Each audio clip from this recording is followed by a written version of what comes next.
Hello guys, तर आज आहे डे 4 आपल्या 30 डेज 1 लाख सेल चॅलेंजचा.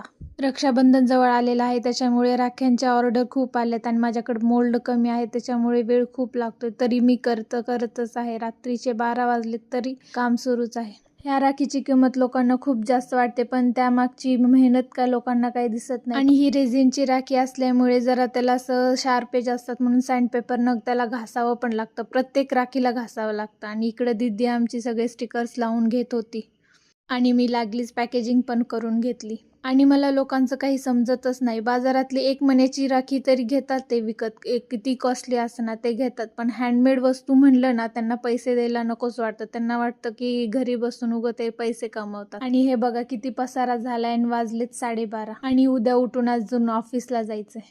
आणि सगळं आवरून झाल्यानंतर कॅन्डल्स बनवायला घेतले, कारण ह्या मोल्डचे 12 रिक्वायरमेंट होती, पण आमचे झाले होते 6 आणि माझ्याकडे मोल्ड फक्त 2च आहेत. तो हे पण साईड बाय साईड करून घेतला आणि पॅकेजिंग पण ह्याची करून घेतली. आणि मी पॅकेजिंग कशात केली असावी, हे बेला विटाच्या पॅकेटमध्ये. आणि आपण भेटू नेक्स्ट ब्लॉगमध्ये. Bye bye.